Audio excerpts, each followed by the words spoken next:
This morning, Arrowhead released a very small balance patch aimed at correcting a few in-game issues, which, by the way, really didn't push the needle that much for the player base, especially after last week and all those controversial changes Escalation of Freedom ushered in. Welcome to the channel. This is LtBuzzLitebeer, and I wanted to hold off on posting my Helldivers video for today until we got the second part of today's update, which has just arrived. And this pivotal developer statement concerns all things Helldivers moving forward. Now, I know what you're about to ask, and of course the pressing question is, what does it change for the game right now? And that answer is unfortunately nothing, which I'm going to get into in just a moment. Thanks again for your awesome and continued support for my Helldivers content. In case you haven't done so already, please consider hitting subscribe, as it's free and it really helps out the channel with the YouTube algorithms. And while you're at it, take a few seconds more to ring that notifications bell so you don't miss any of my Helldivers uploads. And here it comes, Arrowhead's answer to the raging Helldivers debate.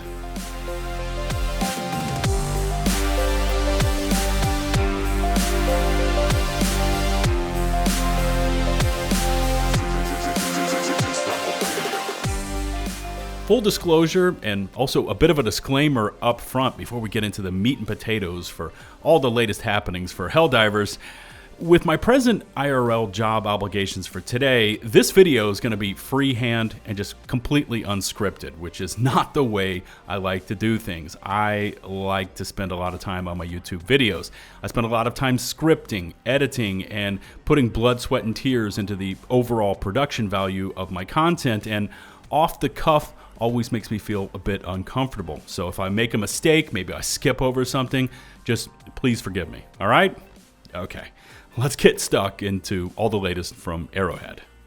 For all my viewers out there that have been with me for any length of time, you know how I like to do things, and even though I'm laying this one down completely unscripted, I'm going to include chapters so you can jump around to the most important sections and review and take a look at whatever you want when you want to. And this one's probably going to be broken down into two major sections. Of course, we've got the patch and then this new statement from the studio. But let's go ahead and touch on the patch, and this is 1.001.003. In terms of size, it's actually quite small. My PC downloaded this in a matter of seconds and installed it into the game. It includes two crash fixes, which I think are kind of rare. They fixed a crash that would occur when you or another player selects a new weapon while on your ship, and they fixed a crash when booting the game after saved monitor was disconnected. So anytime you can add a little more stability into the game, I mean, Helldivers is kind of known for not being the most stable. It does occasionally chain crash. We've seen that many times in the past, so anytime you can add a little more stability, that's a good thing. 3 weapon and stratagem fixes also in today's patch. First off, the thermite grenades no longer make the orbital cannon objectives incompletable. I was seeing some of you toss those thermites onto the back of the orbital cannon. They were going off, you know, it looks like the 4th of July, and then you could not destroy the orbital cannon, and therefore you could not complete the entire mission. Apparently that's been fixed. That's a good thing. Mines can now be shot and blown up while near a dangerous object. Personally, I would prefer that the mines were a little easier to see with all of the smoke and particle effects and, you know, environmental effects. It makes mines really difficult to see, and I probably die to those more than any other type of dangerous object or incoming projectile within the game. And finally, here's a big one for you flame users. They fixed a bug where flamethrower weapons bounce off energy shields, making them useless when firing within shield gen packs or relay domes. This was an issue ever since Escalation of Freedom. If you wore, like many people do, the shield gen packs and you were using a flame weapon, the flame was, I guess, visually traveling outside, but it just wasn't doing any sort of damage. Well, apparently that's now been fixed. Now, unfortunately, and you're going to find out in just a moment, they haven't reverted the flame effects that came in with Escalation. They just made it so damage will now go outside of these shield domes. There's also a couple of social menu fixes here, even more social menu fixes. That's very general. They don't say what they are. And improved usability. So kind of true to form with what Arrowhead does. They're just very vague in general with their descriptions here.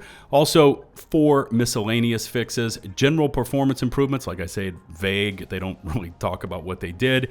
Some pertaining to fighting large swarms of bots. Fixed bug with evacuate high-value assets. Mission stops working when the host leaves. I have not personally seen that one. And they fixed infinitely loading thumbnails on low texture quality settings. Known issues, I looked through these. I don't see any down here that don't look new to me, so I will include them up on screen if you want to take a look at them. Some that are always there and are persisting issues. Bile Titans sometimes do not take damage to the head.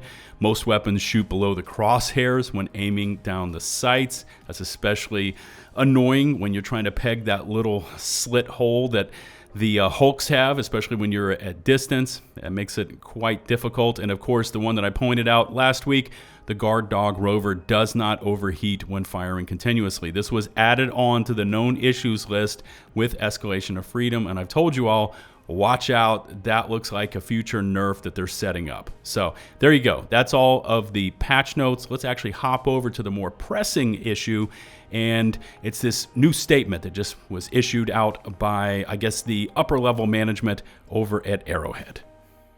Okay, here's part 2 of this video. This is the main event. This is what you came to hear. This is Helldivers, past, present, and future.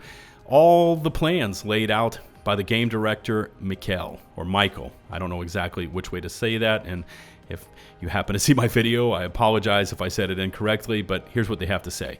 Fellow Helldivers, I want to directly address the feedback you've raised about the Escalation of Freedom update. And for anyone that's not quite up to speed on this situation, yes, Escalation of Freedom brought in some interesting quality of life changes, new enemy types, a new difficulty, but also with that, it made massive changes to flame weapons, all in the effort to make them more realistic. It's been in direct contrast with what the player base wants. Anyways, continuing on, it says, we've spent the last week listening to feedback, reflecting about the path ahead for Helldivers 2, and how we want to continue developing the game. This is real important that we know exactly which way they want to take it.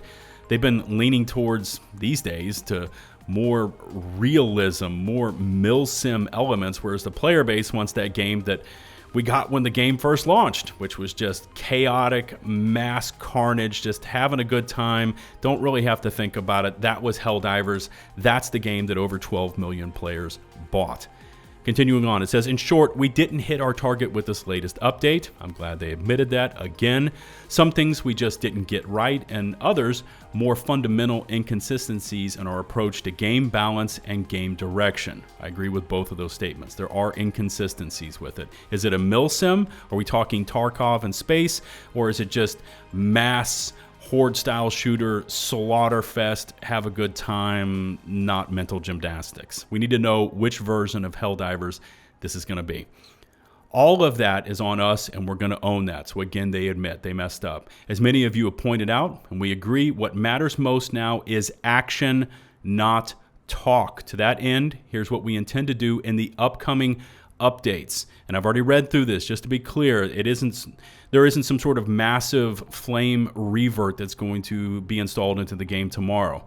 This is Arrowhead. We're talking weeks, we're talking months before they actually make these changes. So just keep that in mind. Okay, so their aim within the next 60 days, consider this a feedback of sorts. It's just bullet points. It isn't actually a visual calendar to look at, but here's what they want to get done in the next 2 months. Continue to re-examine our approach to balance. Our intention is that balance should be fun, not balanced for the sake of balance. Thank you for saying that. Thank you, Michael, whatever your name is. I keep butchering it. Thank you. Yes, we need a game that's balanced around fun, around player power levels, and not pick rates and not power deltas and all of that garbage. Just make the game fun. That's all we're asking for. Buff all those weapons that can't keep up with the certain strong weapons, and let's have some fun. They also want to update how the fire damage mechanic works to tweak how the flamethrower serves as a close range support weapon. Listen to this. A quick, straight revert won't work, as it would break other things. You know, that's a shame to read, because I would think that whatever they've changed, hopefully they could unchange. I'm not a game developer, just, you know, disclosure there, but I would think they could go in and say, okay, those 5 things that we switched on, let's switch them off. Apparently, it's not that simple, although I really hoped it would be. They're also going to rework gameplay to prevent excessive ragdolling. Yeah, if you've taken on the bots, you know what ragdolling is like, especially when you get hit and you get sucked towards the enemies. Like, it actually blows you closer to them instead of firing you backwards. So hopefully ragdolling is going to be completely reworked. That would be really helpful. They're also going to rethink our design approach to primary weapons and create a plan for making combat more engaging. Pretty easy to do right here. Just take everything and buff it up to the level of what an incendiary breaker can do in battle. Or maybe the sickle. Maybe those two, use those as the ceiling, and then take all the underlying weapons, and that's basically all the others, and move them up to those two. They also need to reprioritize bug fixes so that the more immediate gameplay impacting bugs are prioritized. Okay. Improve game performance. Yes, frame rate is a focus. There are many times, even on my beast PC rig, that FPS just tanks. And they want to rework chargers. Listen to that again. They want to rework chargers. Now, I read an article that was basically focused on that all the weapons being nerfed and all the changes within the game, flame effects, etc., etc., etc., everything was because of chargers and how we were able to dispatch that certain and particular enemy type. How they're going to rework them, it doesn't say. There's no particulars here.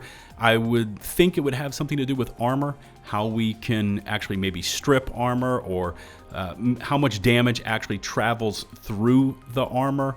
All of that needs to be reworked, but interesting take there that they need to rework that specific enemy type. They also say, additionally, from a bigger picture perspective, we will be, so these are things that are more long-term, almost like sandbox items. They're going to be exploring creation of an opt-in beta test environment. We've heard about this, basically a public test server to improve our testing processes, and we consider this a high priority. Yes. A PTS environment is certainly helpful. We can find bugs within the game and hopefully get them fixed before whatever these changes go live. The issue is, will Arrowhead actually take the PTS participants' feedback into account? If they put something into the PTS and all the players, or a majority of the players, are saying this is not a good idea, don't do it, and they still do it, then a PTS environment is absolutely freaking useless. And I've seen this because I play the Division quite a bit, and there were certain weapons and gear that were in our most recent PTS, and we're saying, no, we don't like these rifle-centric gear sets. This is all kind of poo-poo. And they still just put it into the game completely unchanged. So yes, PTS environments are really helpful, especially when I was in the Battlefield community and I was a competitive player over there.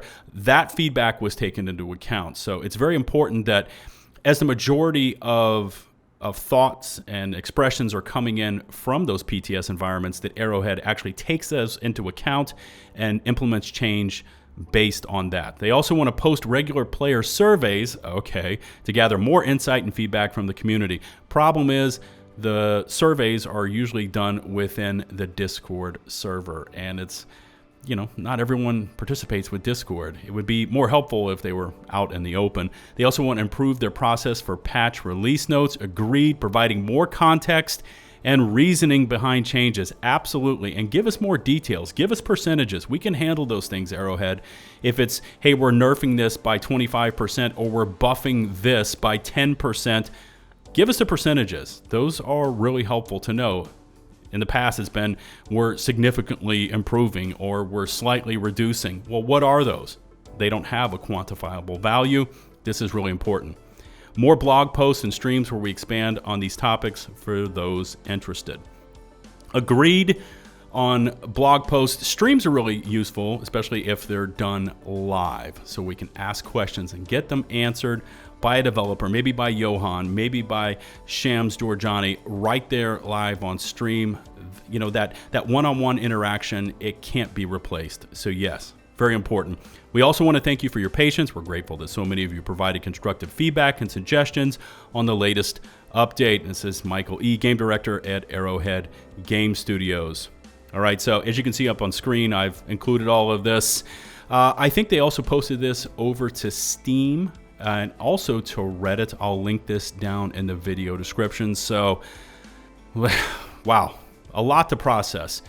In the short term, like tomorrow, later this week, nothing's going to change with this game. Okay, so in terms of what we have right now, what you see is what you get. Flame weapons are going to work this way. They've got to do some sort of change because they can't change what they already changed, and changes to the changes just won't change. You know what I'm saying? That's not going to happen. And there's lots of talk in here, and by the way, it's all talk right now, but lots of discussions about, hey, we're having internal meetings and our intention is this. And what I'm not seeing in here is, especially what they said here in the statement, as many of you pointed out, and we agree, what matters most now is action, not talk. And everything that's being expressed in this article is talk. Talk about 60 days from now, possibly further out from there. What we don't see is anything short term. But there's the statement from Arrowhead. I'd love to get some feedback on this. I probably rambled on too long. It's probably one of the side effects of me doing these unscripted. But yeah, definitely drop me a comment. Let me know where this kind of lands with you. How does the patch land with you?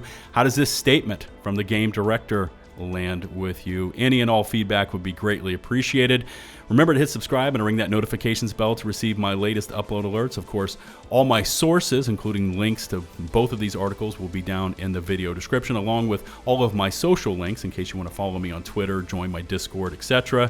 We've passed 238,000 subscribers here on the channel, and we're almost up to 239,000. I mean, the channel's just growing by leaps and bounds every day and every night. And I say it every video, and I really mean it. It's heartfelt. Me to you. Thank you so much for the continued support. Until the next one, this is LtBuzzLitebeer signing off.